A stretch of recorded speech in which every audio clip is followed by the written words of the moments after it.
I'm Jack Harper, just the janitor who sweeps the steps at the Ethers Institute. The new recruit in the outer circle is a guy named Brock Titan. Word is he's a prodigy, but the way he looks at people, there's something off about it, something predatory. He's always muttering under his breath about points and missions. That day, he set his sights on the derelict fusion core in the backwoods. That area is restricted. The board of directors made it clear nobody gets close. I was sweeping leaves when I saw him sneaking around. Hey, this core looks high grade. If I recycle it to the system, I can definitely trade it for a god-tier ability. I stopped sweeping and backed away about 100 feet. He took a few more steps and reached out to grab the heavy metal casing. Ooplat! The core shifted. I ran. A split second later, a pillar of black corruption shot into the sky. That wasn't just a fusion core. It was the anchor for a containment field holding back an ancient, eldritch void entity. Brock didn't even have time to scream. The corruption melted him into a puddle of bloody sludge instantly. Stupid system. Help! Those were his last words on this earth. When the directors arrived, all they saw was blood. The senior director glanced at me, hiding in the distance. Why didn't you stop him? I was afraid of dying, sir. HM, you're smart, man. I am Jack Harper, the janitor of the Ethers Institute, employee ID 9527.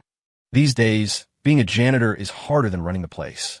That's because the new guy, Brock Titan, was apparently a genius with a super recycling system. He looked at people like prey and at objects like they were price tags. That day, he targeted the forbidden fusion core. The senior director had said anyone who approached it would die. But Brock wasn't scared. He had a system. I watched him sneak up, holding a jade tablet that looked like a high-tech scanner. Beep.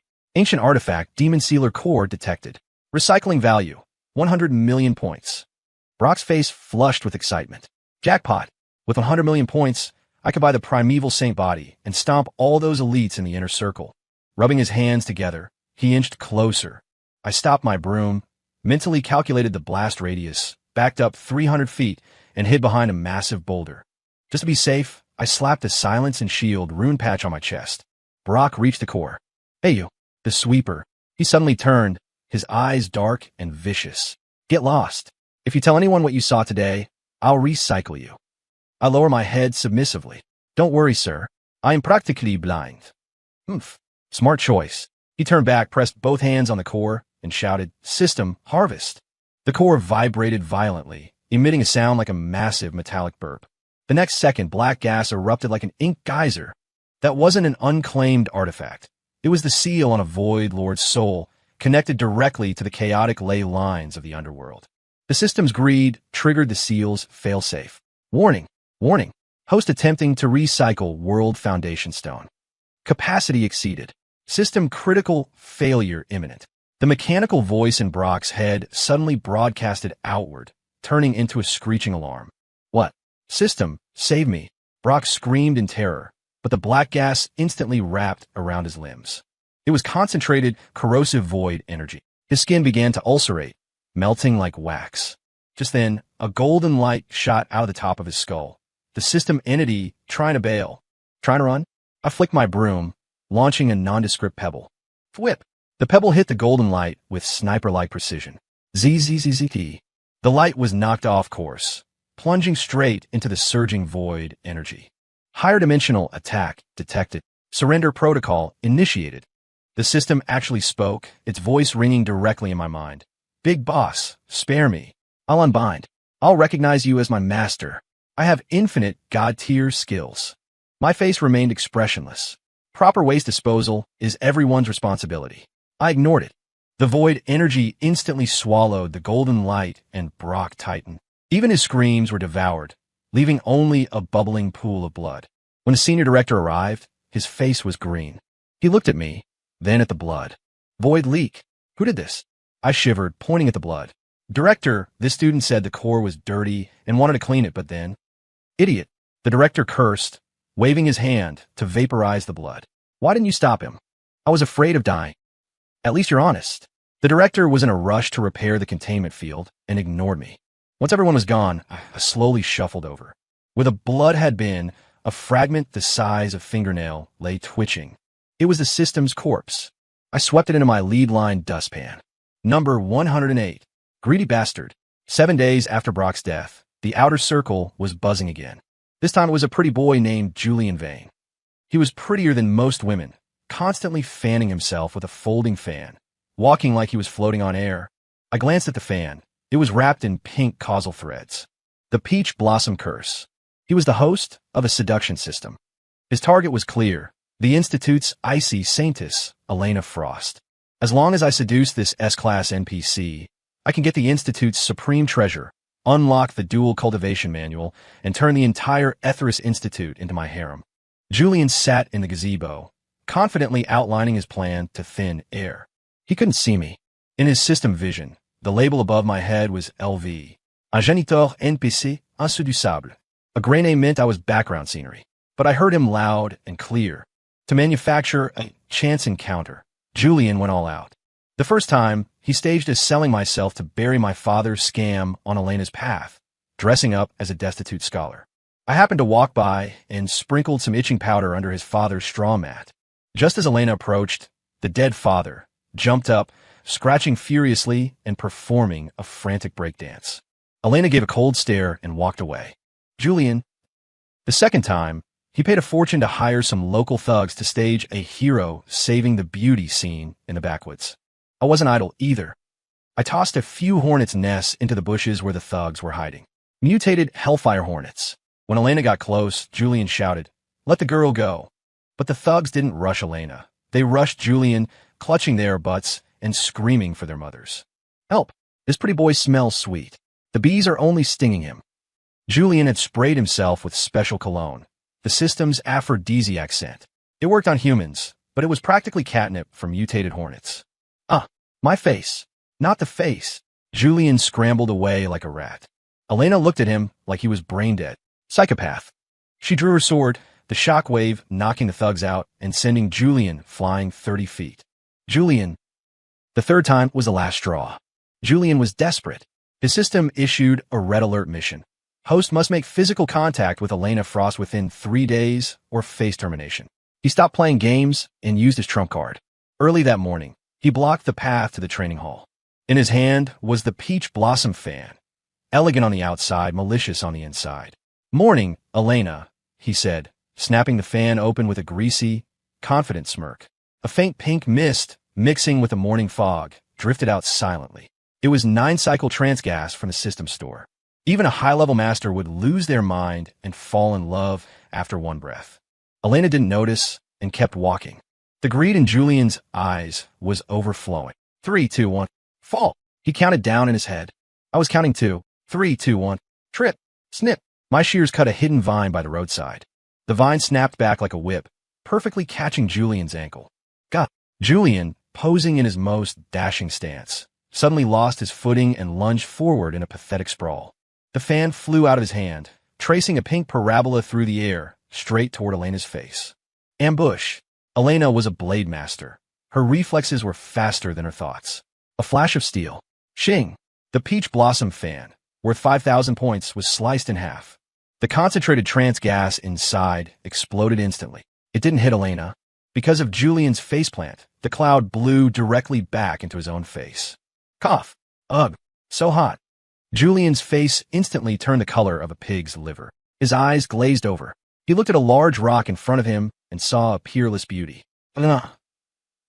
He hugged the mossy rock, kissing it frantically, and started tearing at his own clothes. Disciples passing by were stunned. Is Julian rock sexual? Elena stepped back 3 paces, disgusted. Shameless.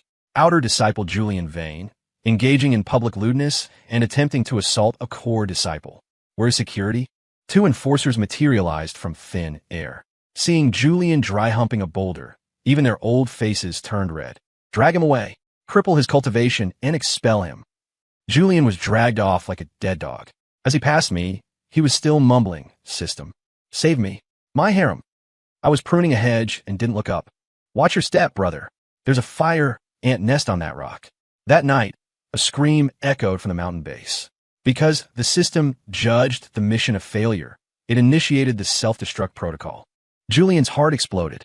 As I swept the pink, glowing fragment into my dustpan, I shook my head. Lust is a blade above the heart. The ancients weren't lying. Julian's body wasn't even cold before the third genius arrived. Preston Cash. The name smelled like money. In fact, he was rich because he had the tycoon system. System, exchange 1 million high-grade ether crystals. Highest purity. At the entrance of the library, Preston waved his hand. Whoosh! Crystals poured from the void like a waterfall, instantly forming a small mountain. They were translucent, humming with energy better than anything in the Institute's vault. Preston stood on the pile of crystals, looking down at the crowd of students, laughing arrogantly. Screw asceticism. Screw enlightenment. Money makes the devil push the grindstone. From today on, call me Daddy Preston, and you get 10 crystals. The crowd was silent for a second, then interrupted. Daddy Preston, foster father, please accept my bow. Even a few instructors had greed in their eyes, rubbing their hands as they approached. The order of the Ethris Institute collapsed in an instant. Nobody practiced magic. Everyone queued for cash. Preston enjoyed the thrill of trampling the cultivation world under his feet. He pointed at me, sweeping the steps. Hey, you, janitor, come shine my shoes. They got dusty. Do a good job, and this bag of 10,000 crystals is yours. He tossed a bag of crystals on my broom. Everyone looked at me with jealousy, wishing they could lick his shoes for me. I looked at the bag. In my vision, the crystals were wrapped in thick black smoke. That was the manifestation of overdrawn fate. The system didn't create money from nothing. It overdrafted the world's future energy reserves. Absorbing these meant your veins would swell and then calcify. Basically, counterfeit currency. Thanks, mister. Cash, but I have a bad back. Can't bend down. I refused. The crowd gasped. Is this janitor an idiot? 10,000 crystals. That's enough to buy a life. Preston's face darkened. He felt slighted. Refusing a toast only to drink a forfeit? System, exchange a word of law card trial version. I want him to kneel and eat these crystals off the ground. A glowing gold card appeared in his hand. Oppressive pressure descended instantly. I gripped my broom handle, knuckles turning white. This card was trouble. Even a trial version used rules of reality that mortals couldn't resist. I was debating whether to make him slip and fly away or have an accident, where he ate the card himself. Suddenly, a thunderous boom came from the forbidden backwoods. It was the wrath of the natural order. So much counterfeit currency flooding the market caused a spike in local energy density, triggering the world's immune rejection. The containment field overloaded. The anchor point Brock Titan had tampered with was repaired but unstable, washed over by the fake energy. Crack. It fractured. What happened? Earthquake. Preston didn't react in time. The next second, horror struck. The students holding the crystals began to scream. Ah, my hand. Why is my hand turning black? Help. The crystals are sucking my blood. The glistening crystals lost their disguise, turning into pitch-black vampiric stones. Like living things, they latched onto skin, frantically draining essence and mana. It's sorcery. He's a warlock. An instructor reacted fastest. He had greedily grabbed 100 crystals, and now his entire arm was withered. Roaring, he severed his own left arm, blood spraying everywhere. Get him. Kill him. The students who were calling him Daddy a moment ago turned into vengeful demons. Thousands of red eyes stared at Preston. Preston panicked. System. Bodyguard. Activate invincible shield. Exchange force push. Get them away. Beep. Detected lock-on by natural law. System energy embargoed. Exchange fail. The system's cold notification was his death sentence. What? You trash system. Refund. Preston had a breakdown. In the sky, a bolt of purplish-black lightning was condensing. Heaven's judgment. It didn't strike people. It struck anomalies breaking the rules. Boom! The lightning fell. It missed everyone else and struck Preston square on the top of his head. No, I haven't become the richest man alive yet. In the purple glare, Preston's body inflated like a balloon. The system inside him tried to absorb the lightning to fight back, but it burst. Bang! A loud explosion, flesh and blood flying. A dust of pulverized crystal drifted down like black snow. The cultivation of any student who inhaled the dust instantly dropped a full tear. The Ethris Institute wailed in misery. I hid behind the thickest pillar of the library, kicking the bag of crystals Preston gave me into the sewer. Good thing I'm used to being poor. Sudden wealth really kills. On the ground, a glittering gold fragment appeared, larger than the previous ones. While the directors were busy saving people, I walked over. I stomped it into the mud and ground it to dust. Counterfeit press destroyed. The Institute was badly damaged and went into lockdown. But for system users, chaos is a ladder. The fourth genius appeared. Not high profile like Brock, not flashy like Julian, not rich like Preston. A guy who looked ordinary but made my spine tingle. Detective Cole, a new investigator in the enforcement division. He held a magnifying glass and was always squatting at accident scenes. He was the host of the super detective system. Mission: solve the mystery of the serial deaths at the Institute. Identify the mastermind, the cleaner. Reward: Eye of Providence. I had a headache. This was the first time someone was coming for me. That day, I was sweeping the platform in the backwoods where Brock died. Cole walked over. He didn't look at the view. He lay on the ground, using his glass to check the cracks. Strange, he muttered. The soil composition here has 0.1% more carbonized hemoglobin than the surrounding area, and the mana flow shows signs of being forcibly severed. He stood up, sharp eyes scanning me. You the janitor here? I kept my head down, acting submissive. Yes, Inspector. That's me. Where were you when Brock Titan died? I was sweeping leaves. Oh, what did you see? I saw the furnace smoking black gas, so I got scared and ran away. Cole narrowed his eyes, circling me. System analysis. Heartbeat steady. Micro-expressions normal. Mana fluctuation, none. Conclusion: ordinary mortal. The suspicion in his eyes faded slightly, but not entirely. Let me see your broom. My heart tightened. The broom looked normal, but after sweeping up so many system fragments, it was tainted with special laws. I handed it over. Cole took the broom. System scan initiated. Beep. High concentration of unknown radiation detected. Danger level, SSS. Cole's hand jerked, nearly dropping the broom. What is this thing? He looked at the shabby broom in horror. I scratched my head, looking clueless. Inspector, I found it behind the latrines. It works great for unclogging the sewers. Maybe it's covered in too much ancient crap. Cole's face turned green. The system's unknown radiation. Was it that? He gagged and threw the broom back to me. Stay away from me. Wash yourself before coming out. He covered his nose and ran. I watched his back, my eyes turning cold. This guy was too sharp. Leaving him alive was a liability. Plus, his system was collecting data. If I didn't stop it, it would calculate my existence eventually. That night, Cole broke into the library. He suspected clues about the cleaner were there. He didn't know the library's defense wards hated peeping magic, especially since his detective system was scanning at full power. Decoding wards. Progress 10%. I stood in the shadows of the top floor, holding a mirror. It was a fragment of the reflection mirror Preston left behind. When Cole's scanning beam swept over me, I adjusted the angle. I reflected the beam onto the forbidden shelf deep in the archives. There sat a book, the tome of unspeakable truths. One look drives you mad. Beep. High-dimensional data stream detected. System attempting to parse. Warning. Data overflow. Logic collapse. Sanity dropped to 0. Ah!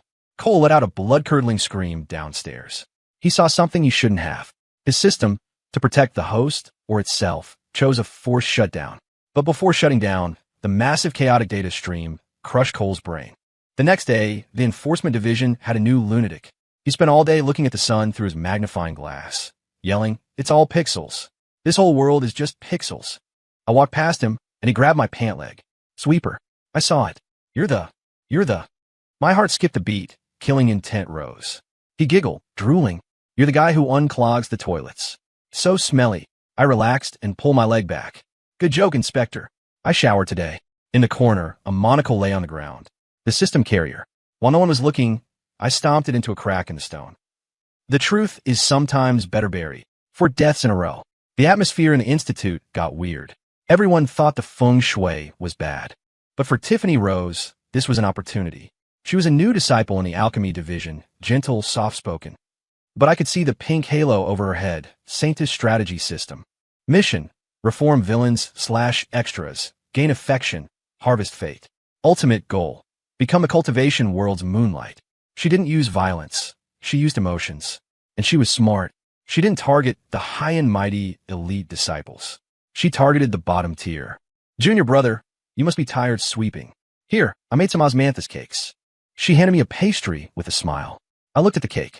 It was dusted with a colorless, odorless powder. Obedience dust. Eat it, and you'd develop affection for her, eventually becoming her puppet. "Thanks, senior sister, but I'm not hungry." "Oh, does junior brother dislike my cooking?" Her eyes reddened instantly, tears swirling.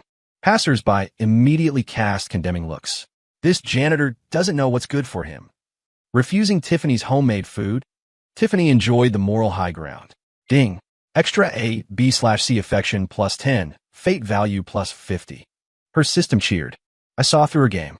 Use weakness to hijack morality. Use morality to hijack fate. Classic manipulator. You misunderstand, sister. I sighed, pulling a moldy biscuit from my shirt.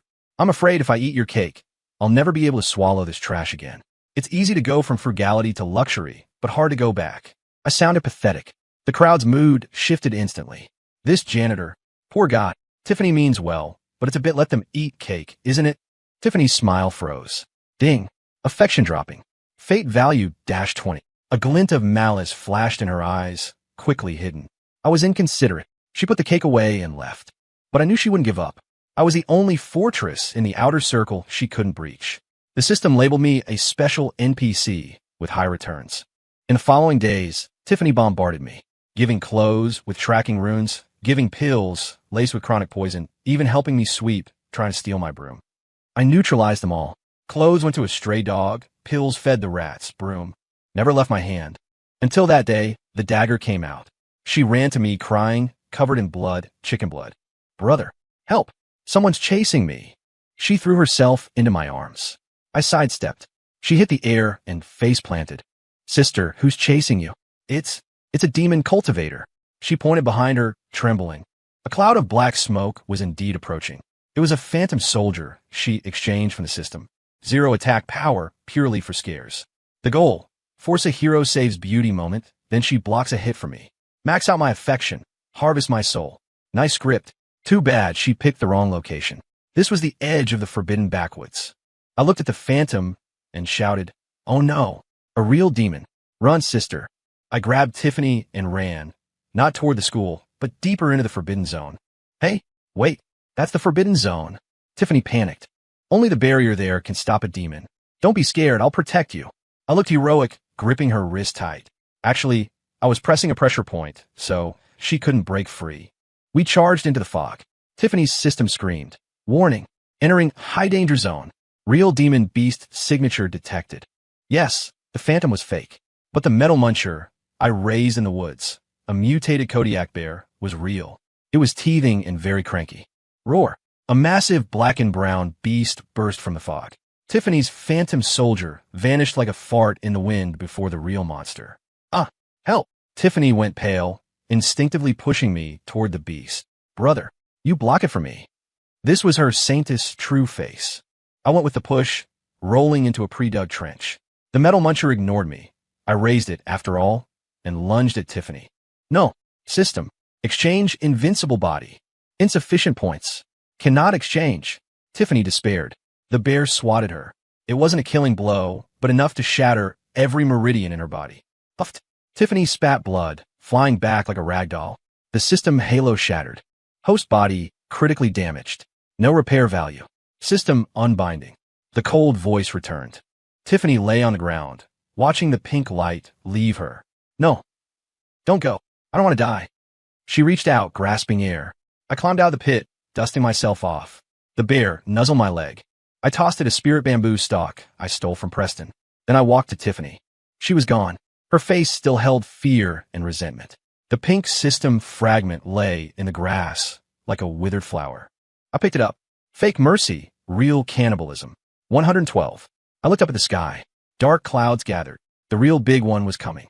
A month after Tiffany died, the backwoods were too quiet. Even the hornets and the bear hid in their dens. The air smelled of rust. I knew the big one was here. That night, I was by the trash pit, organizing Tiffany's fragment with the others. I knew it. This is where the treasure is. A raspy voice spoke from above. I looked up. A man in black robes floated in midair. Unlike the shiny hosts, he was wrapped in black bandages, revealing only red eyes. Damien Voigt, formerly a cook in the mess hall, he awakened the Devourer system. He was the ghoul of hosts. He didn't do quests. He hunted other hosts, eating their cores to evolve. The missing hosts recently? Probably in his stomach. 112. No. Plus that hypocrite girl, 113 flavors. Damien stared greedily at the pit behind me. Black saliva dripped, burning holes in the ground. Mortal move. These corpses are my food. He waved a hand. A black wind blade slashed down. It carried tier 5 power. Before it hit, my broom cracked. I sighed. This guy had no manners, stealing trash. I didn't dodge. I couldn't. Instead, I pulled out a tattered fan. Julian's peach blossom fan, glued back together with Preston's super glue system item. No magic left, but the frame was meteoric iron. Open. I snapped the fan open to block. Clang. Sparks flew. I was knocked back 10 steps, hand bleeding, webbing torn. But the fan held. Damien froze. He hovered, confusion in his red eyes. Immortal? Block my void blade? That fan. Is that pervert Julian's relic? He narrowed his eyes, peering through my disguise to the glowing lights in the pit. I see. You're the legendary cleaner. Ha ha. Searching everywhere and finding it here. If I eat those fragments, I'll evolve into a god. Damien went mad. He didn't probe anymore. Hands forming a seal, his chest split open into a bloody maw. Devour heaven and earth. A massive black vortex formed in his chest. Terrifying suction enveloped the mountain. Trees were uprooted, rocks pulverized, even light twisted into it. The fragments in the pit began to vibrate violently. Brock's furnace slag, Preston's fake money dust, Tiffany's halo shards. Like sharks smelling blood, they flew up. I hugged a boulder, feeling my face skin peeling back. Hey, stop sucking. You'll get indigestion. I yelled at him. I was serious. But Damien thought I was begging. Shut up. Once I absorb this energy, I'm eating you first. He increased the suction. A torrent of multicolored fragments roared into the black hole in his chest. Damien ate happily. At first, his aura skyrocketed. Tier 5, Tier 6, Tier 7. Ascendant. Terrifying pressure made the Institute's barrier tremble. Power. This is power. Damien laughed maniacally. His body swelled, bandages snapping to reveal skin covered in grotesque runes. I am a god. I am. Suddenly, his laughter choked. His expression twisted. His left eye turned gold, his right eye pink, and he spat green bubbles. I am the man who will seduce the master. Julian's logic. No, I'm buying the cultivation world. Preston's logic. I will defy the heavens. Brock's logic. I want to save my mom. Boo-hoo. Tiffany's logic. 113 conflicting system base codes detonated inside him. These fragments weren't pure energy. They carried the obsessions of former hosts and the corrupted code of crash systems. Logic viruses. What a time. Maybe he could handle it. But he was greedy. He swallowed them all at once.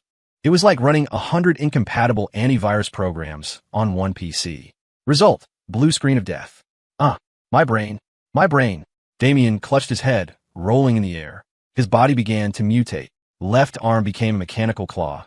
Right arm a pink tentacle. A furnace grew out of his back. His stomach turned into a piggy bank. Warning. Logic conflict. Core overload. Attempting reboot. Reboot failed. Fatal error. Host schizophrenia. The Devourer system issued desperate alarms. Get out. Get out of me. Damien tried to vomit them up. But it's easier to invite a devil in than to send one away. The fragments were embedded in his spirit root, rewriting his DNA. Cleaner. You set me up. His remaining human eye stared at me with pure venom. Set you up. I peeked out from behind the rock, dusting myself off. I told you you'd get indigestion. You didn't listen. Besides, who the hell eats out a garbage can? Rumble. Damien swelled to his limit, looking like a balloon ready to pop. No, I won't accept this. With a wretched scream, Damien compressed into a black dot. Then implosion. Flesh, mana, system code, all compressed into a pitch-black marble. Clink. The marble fell, rolling to my feet. Sealed inside were 114 system remains, spinning like a micro-chaos universe. I picked it up. Heavy. Dangerous. I tossed it into the lead line dustpan. That completes the set. 114 heroes. Just as I finished burying the pit, a voice spoke behind me. You sweep very clean. A gentle voice. My scalp tingled. I nearly threw the broom. I turned. The director of the Etherius Institute, usually invisible to the world, stood under the moonlight. Hands behind his back, eyes deep as ancient wells. Disciple. Greets the director. I bowed fast, heart pounding. The commotion was huge. He had to have seen it. Kept my head down for 23 years. Is it over today? The director didn't speak. He walked to the pit and looked at the lead box. Damien Void. Ascendant level. With a Devourer system. Even I found him troublesome. And he died because you overfed him trash. The director turned, looking at me with a half smile. Are you really a janitor? I swallowed. Sir, I'm a head janitor. If that counts as a promotion. Stop acting. The director sighed, his straight back slumping. He waved a hand, creating a soundproof barrier. Did you think we old folks didn't know what you were doing in the backwoods all these years? My heart sank. When Brock died, the senior director deliberately arrived 15 minutes late. When Julian harassed the Saintess, the head of security was watching from the clouds. When Preston threw money, I lowered the barrier's density to trigger the backlash. The director's words exploded in my ears like thunder. I looked up shocked. You guys did it on purpose. What else could we do? The director smiled bitterly.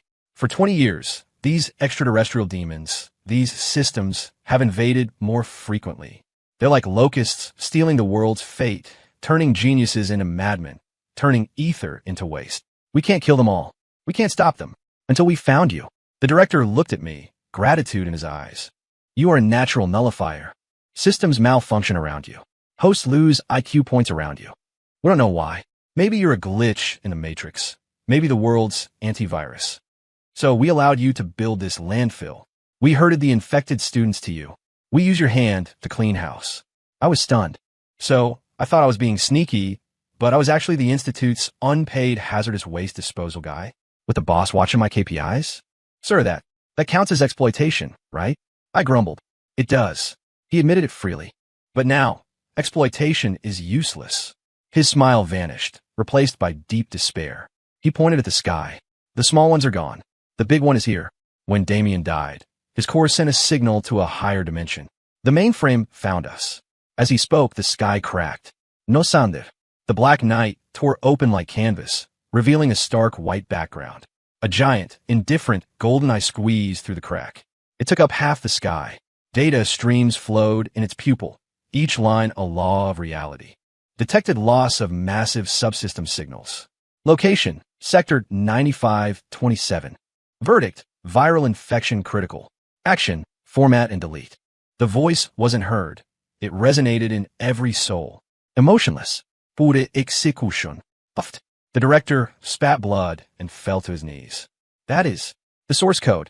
Just the pressure of a sentence critically wounded the strongest mage in the land. The Institute, the whole world fell silent. Every cultivator was pinned to the ground by invisible force. Mana stopped flowing. Hearts struggled to beat. It was a dimensional crush, like a human formatting a floppy disk. A blinding white light shot from the eye. Non-attack.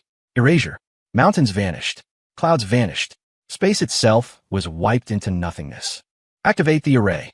Now, the senior director burned his life force to force-start the shield. But against the white light, the 10,000-year-old defense popped like a soap bubble. Despair. Absolute despair. I stood in the backwoods, gripping my broom. I was the only one standing. Maybe because I'm mortal, maybe because I'm a nullifier. But the light was sweeping toward me, or rather, toward the box at my feet. The source wanted to recycle its data and wipe this dirty landfill. Cleaner. The director looked up from the ground, the last light in his eyes dying. Run. It's useless. Let's die together. I watched the white light getting closer. Run? Where to? The whole world is getting formatted. I looked down at the dustpan. 114 system corpses, plus the black hole marble from Damien. I suddenly remembered Brock's look before he died. Greed. Preston's look. Arrogance. Tiffany's look. Hypocrisy. The source wants to recycle this stuff? Dream on. I grinned, showing my teeth. If it's trash, it belongs in the bin. If you want to format us, I'll upload a virus first. I bent down and grabbed the lead box. It felt like it held the malice of the entire world. I took a deep breath, channeling 23 years of broom-swinging arm strength. I used every ounce of power, not to run but to attack. I hurled the box, containing 114 glitches plus Damien's hunger, straight at the giant eye in the sky. Eat this. The box traced a clumsy arc through the air. Against the erasure light, it was small as a speck of dust. But in the source's vision, it was a blindingly red high-threat signal. High-density data packet detected. Recovery protocol initiated. The source made a fatal error. It thought that was food. It widened its pupil and actively accepted the box. Snap! The box hit the golden pupil and melted instantly. 114 logic viruses combined with Damien's insane gluttony detonated inside the source's core database. Silence. The world hit pause. The white light stopped an inch from my nose. Then, the sound of a short circuit echoed from the sky. The morning of collapsing laws. The golden eye trembled violently. The indifferent pupil became chaotic. Countless colors flashed wildly. I'm a tycoon. I'm buying the mainframe. Preston's virus. Seduce the source. I'll dual cultivate with myself. Julian's virus. Don't bully the poor. 30 years east. Brock's virus. Why won't you save me? Tiffany's resentment. The source went insane. Its massive, precise logic was overwhelmed by this low-level, contradictory, trash data. Logic loop. Core, temperature critical. Cooling system failure. Warning. Warning. System self-destruct. The golden, I began to bleed. Black blood poured down like a waterfall. No. I am supreme. The source let out an electronic scream. Then, boom! The most spectacular fireworks show in history exploded in the sky. The source blew up.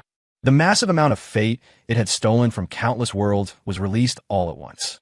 The white erasure light turned into a golden rain of nourishment. Deadwood bloomed. Limbs regrew. The director, prone on the ground, felt his cultivation shatter, its ceiling and skyrocket.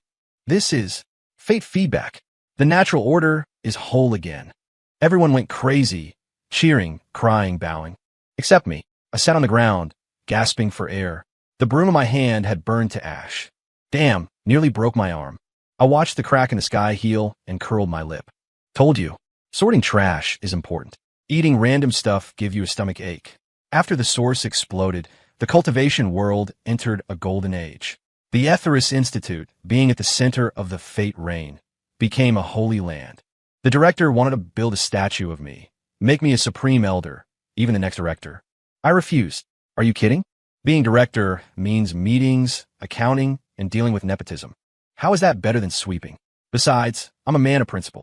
I said I'd lay low, and I meant it, but I did get a raise. My new broom was forged by the head artificer, made of creation soil and phoenix feathers. Features, auto pathing, and one-click clean. Salary went up to 5,000 real crystals a month. Life is good, until this evening. I was sweeping the last leaf at the main gate. A new recruit ran over and respectfully handed me tea. Grandmaster, please have some tea. I took it, glancing at him. Clear eyes, no halo. Good kid. Go on. Train hard. Yes, sir. He left. I lifted the cup about to drink. Suddenly, a crisp, familiar sound rang in my brain. Ding. My hand shook, tea spilled all over my pants. Hair stood up on my neck. A survivor? Congratulations, host, on killing the source and saving the dimension. Super Slacker System, Source Light Edition, activated. No missions, no penalties, max level upon login. Please, host, keep me. A humble, pale blue interface popped up. It even had a kneeling emoji. It was the core code remnant of the exploded source, mutated into a new system. It didn't want to die. It wanted to carry. And I was the guy who smashed its main body. Host, please bind. I have infinite money. Immortality. I can even auto-sweep for you. The system pitched frantically in my head. I was silent for 3 seconds. I looked at the screen, then at my phoenix feather broom. Auto-sweep. Yes. Fully automatic. Voice control. I smiled. A gentle smile. Then I flipped the broom, gripping the bristles. I swung the handle hard at the screen, only I could see. Get lost. I like manual. Smack. The screen shattered under the broom, dissolving into starlight. The last shred of system consciousness was annihilated. The world was finally quiet. I picked up the broom and swept. The last leaf on the step vanished into the dust. I am the janitor of the Etherius Institute. I don't believe in destiny. I don't believe in systems. I just believe that if the ground is dirty, you sweep it. I really just want to sweep the floor. Story complete.